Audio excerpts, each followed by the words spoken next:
Power is never given, only taken. Listen closely, for I will not speak as a teacher of gentle lessons, but as a strategist of human nature. Power has no benevolent master who hands it to you as a gift. It is not inherited simply by the accident of birth, nor bestowed by fortune without a price. Power is seized. Power is earned through blood, sacrifice, and relentless will.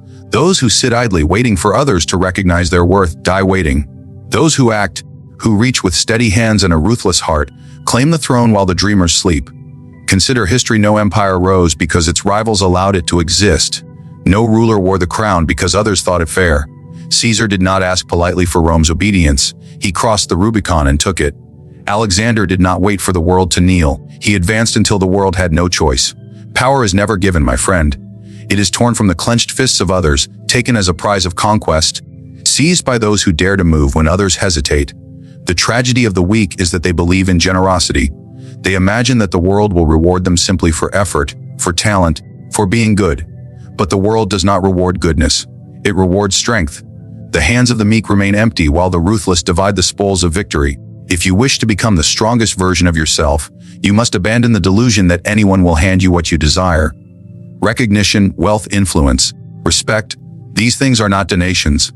They are taken by those bold enough to demand them, whether through cunning, persistence, or domination. But what does it mean to take power? It is not always the swing of a sword or the shout of command.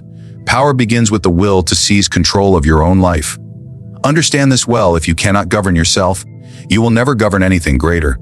The man who waits for motivation, who lets laziness dictate his actions, has already surrendered his throne. To take power is first to seize your mornings, your habits, your body, and your mind. The world bows only to those who first conquer themselves. Ask yourself, how often have you waited for permission? How often have you delayed your assent because you feared judgment, rejection, or failure? Every moment spent waiting is a gift to your rival. Every hesitation is a dagger in your own chest. Power is taken in the moment of decision, when you silence the coward within and act without approval. This is why most men never rise. They pray for certainty instead of creating it. Understand this law: people respect strength, not requests.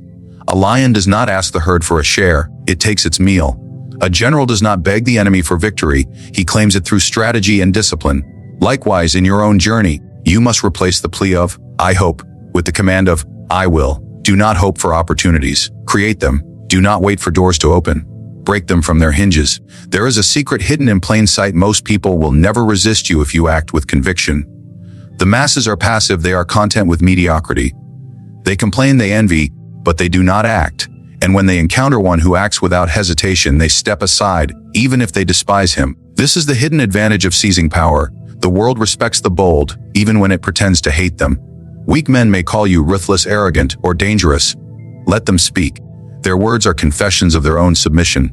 Power is not only external but psychological.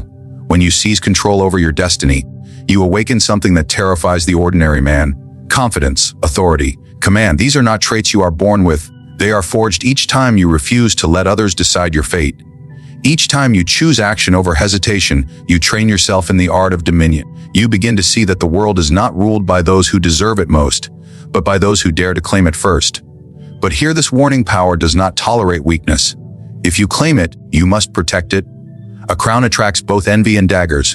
To take power and keep it, you must sharpen your vigilance, strengthen your discipline, and never grow complacent. The man who becomes strong only once but relaxes after victory is destined to be devoured by the next hungry rival.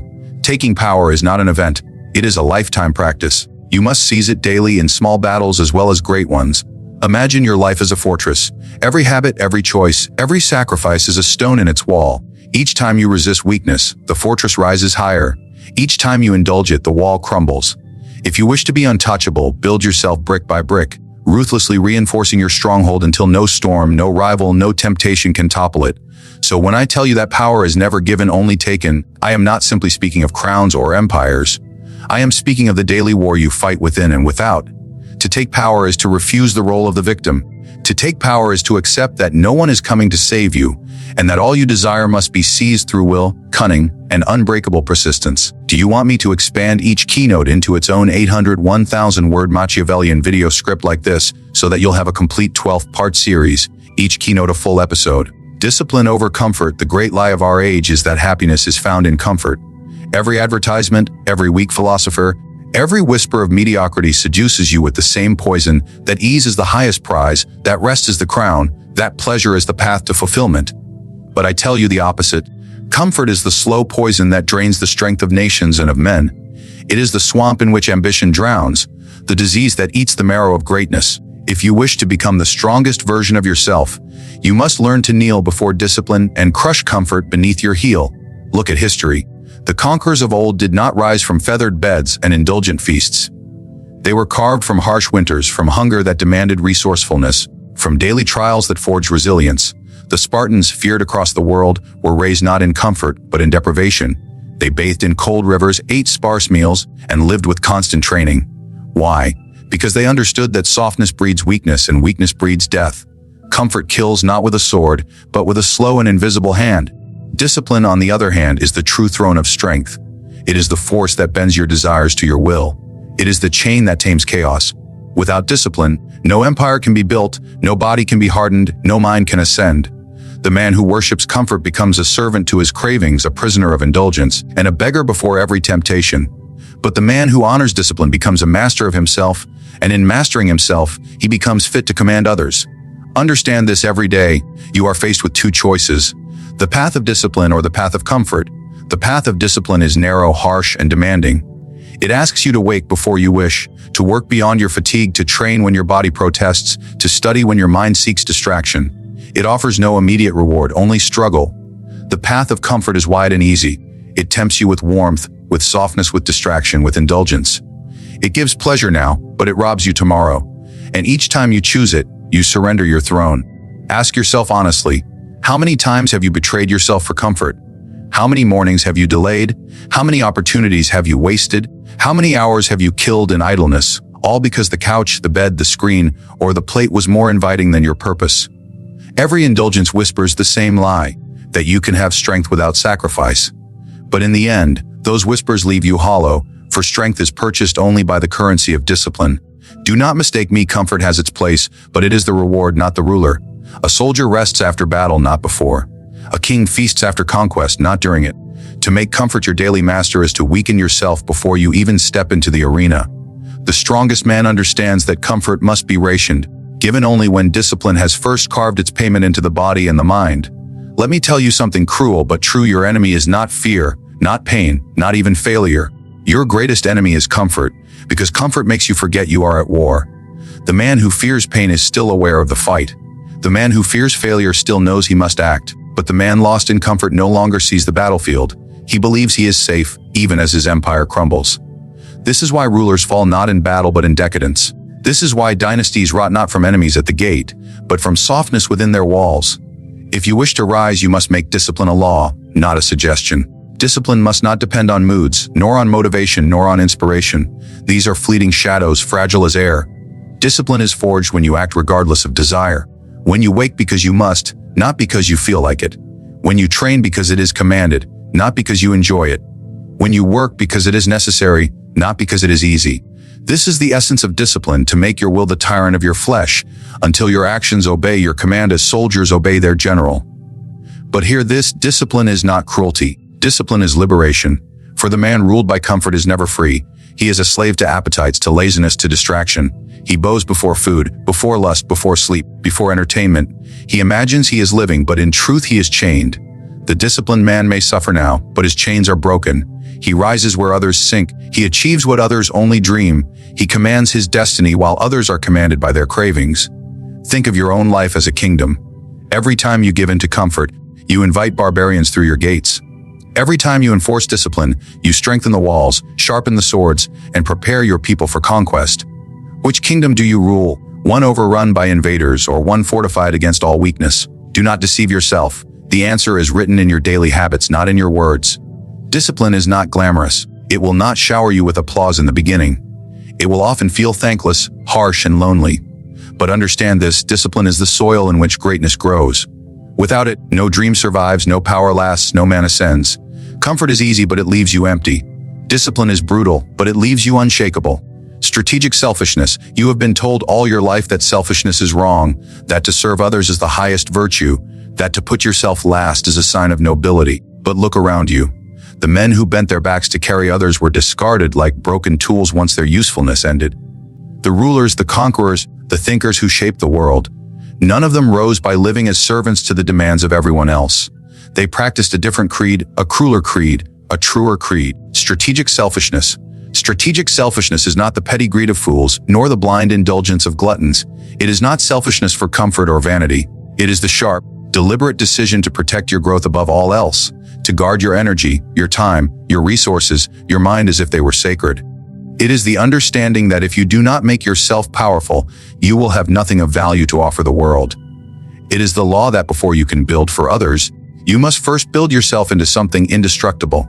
Think of the oak tree. Its roots stretch deep, drawing water for itself, feeding its trunk before any bird can rest in its branches, before any traveler can enjoy its shade. If the tree were to feed others first, neglecting its own roots, it would rot and fall, and no one would benefit. So too with men. The weak sacrifice themselves recklessly, giving time, energy, and devotion to every voice that demands it until nothing remains. The strong know that their first duty is to themselves, for only by becoming whole can they sustain others. But I do not speak of mere self-care, the indulgent idea sold to the weak as an excuse for laziness. No, I speak of ruthless prioritization. The ability to say no to distractions, no to leeches, no to the endless demands of those who would feast on your discipline and profit from your time. Every day, the world seeks to consume you. Friends, family, employers, strangers, each with their needs, each with their expectations. If you live for them all, you will die for nothing. If you live for your purpose, you may still serve others, but from a throne of strength rather than a pit of weakness. Strategic selfishness requires courage, for it means disappointing people. It means saying no when it would be easier to say yes. It means bearing the judgment of the mediocre, who will call you cold, arrogant, or unkind. Let them speak. Their words are chains meant to keep you bound in service to their comfort. The strong endure their anger, for they know that every no given to distraction is a yes given to destiny. Do you not see how society trains you to despise selfishness? It is no accident. The powerful thrive when the weak exhaust themselves for others. The rulers of old encouraged sacrifice, obedience, servitude, because such men are easy to control. But within the private chambers of strategy, those same rulers practiced ruthless selfishness. They guarded their time, they built their power, they placed their ambition above all. And only when their position was unshakable did they extend generosity, not out of obligation, but out of strength. Strategic selfishness is not about hoarding, but about investing. Every hour you protect from the hands of others, you invest into mastery. Every resource you deny to the frivolous, you redirect into your own ascent. Every moment you refuse to waste on idle chatter, you dedicate to sharpening your craft. The selfishness of the wise is not the hunger of gluttons, but the hunger of conquerors, who deny themselves small pleasures so they may feast upon empires. You must ask yourself, who consumes your energy, who drains your ambition, who commands your time without earning it? Cut them away as a surgeon cuts disease. Harsh, yes, but necessary. For every leech you tolerate, you weaken your own blood. Every hour stolen is a brick stolen from the fortress of your future. Do not mistake loyalty for slavery, nor kindness for surrender. To give endlessly without limit is not virtue, it is suicide. And yet, strategic selfishness is not isolation. It does not mean living without allies, without love, without service. No kingdom thrives without subjects, no ruler without advisors, no man without bonds. But the difference is this: the strong give from strength, not from weakness. They choose when to serve, whom to aid, how to contribute. Their generosity is deliberate, their loyalty is chosen, their service is a weapon, not a burden. The weak are drained because they cannot refuse. The strong are respected because they refuse often, and when they finally give, their gift is priceless. Understand this: if you live only to please others, you betray yourself. And a man who betrays himself cannot be trusted, not by allies, not by rivals, not even by his own destiny. But a man who guards his growth, who builds himself with strategic selfishness, becomes unshakable. His alliances are chosen, not forced. His actions are purposeful, not desperate. His strength becomes the foundation upon which others may build if he allows it. So practice selfishness as strategy. Wake early for yourself, work tirelessly for your purpose. Refuse the trivial so you may embrace the essential. Let others call you cruel, for cruelty to distraction is kindness to destiny. Let others call you selfish, for selfishness to weakness is loyalty to strength. In the end, it is better to be judged by the mediocre for protecting your future than to be celebrated by them for wasting it. Conquer both inner and outer worlds. The greatest mistake of men is to believe that victory in one arena excuses defeat in another. They conquer the marketplace yet are enslaved by their own appetites. They master their bodies yet remain prisoners of fear. They win applause in public yet fall into despair in private. A true sovereign does not tolerate such imbalance. To become the strongest version of yourself, you must conquer not only the world outside you, but also the kingdom within. For without mastery of both, you are incomplete, half a ruler, half a slave. The inner world is the battlefield of thought, emotion, desire, and will. It is invisible to others, but it governs every action you take. The man who cannot command his mind cannot command his future. What use is wealth if your fears chain you? What use is strength if your addictions drain you? What use is influence if your thoughts betray you into hesitation and doubt? The weak look only outward, chasing victories in the eyes of others. The strong first turn inward, rooting out weakness as a tyrant roots out rebellion, until their inner kingdom bends entirely to their will. Consider the rulers of history. Alexander conquered nations before he was 30, but his hunger for conquest was born not from chaos, but from an iron belief in his destiny. Caesar bent the Roman Republic to his will, but he first bent himself, enduring exile, betrayal, and humiliation without breaking. The outer triumphs of these men were shadows cast by their inner dominion. They knew that the fiercest war is always waged within. The inner world demands vigilance. Your fears, your doubts, your cravings. They are conspirators plotting against your ascent. They whisper of comfort, of surrender, of delay. And if you do not crush them, they will rise like traitors to overthrow your will. You must become ruthless with your own mind. Every excuse must be silenced. Every weakness must be exposed. Every cowardly thought must be executed. Only then will your inner world be fortified against collapse. Yet the outer world waits as well, and it is no gentler. Society is a battlefield where power is measured not in intentions but in results. Rivals will not pity your inner struggles. The market will not pause for your doubts. Opportunities will not wait for you to feel ready. The outer world rewards only those who act, who maneuver, who strike with precision and discipline. To conquer it, you must treat it as you would a war, with strategy, patience, and relentless advance. But here lies the cruel truth. The outer world will devour the man who has not first conquered within. If you cannot rule your desires, you will be bribed. If you cannot govern your fears, you will be intimidated. If you cannot discipline your thoughts, you will be distracted. The rival who has mastered himself will always outlast you, no matter your talent. And yet, to conquer only within and ignore the outer world is cowardice disguised as wisdom. The monk who hides in caves may claim mastery of himself, but he has abandoned the stage of power. He has no empire to defend, no influence to wield, no legacy to leave. The strongest man is he who unites both victories. He rises each day in discipline, silencing the weakness within, commanding his mind as a general commands an army. And then he steps into the outer world with that same iron will, striking down hesitation, maneuvering through obstacles, seizing opportunities with the force of one who has no rival inside himself. He is unshakable because nothing within betrays him, and nothing without overwhelms him. Ask yourself now, where are you defeated? Perhaps you hold yourself well before others, but in the solitude of night you are crushed by doubt. Perhaps you are disciplined in private, but in public you shrink, giving power to the opinions of others. Wherever you are defeated, you must declare war. The man who leaves one kingdom unconquered will one day lose them both. To conquer the inner world, you must cultivate vigilance. Watch your thoughts as a guard watches the gates. Train your emotions as a soldier trains his weapon. Starve your weaknesses until they wither. Feed your discipline until it thrives. To conquer the outer world, you must cultivate action. Strike swiftly where rivals hesitate. Seize ground before others know it is contested. Present yourself with authority, for the world bends not to the timid but to the bold. When both kingdoms are under your rule, you become untouchable. Rivals may scheme, but you are unmoved, for your inner world is fortified. Temptations may call, but you do not bend, for your will is unbroken. Challenges may rise, but you conquer them, for the same strength that governs your mind governs your hand. This dual mastery creates a force that history remembers: a man who cannot be bribed, who cannot be cowed, who cannot be broken.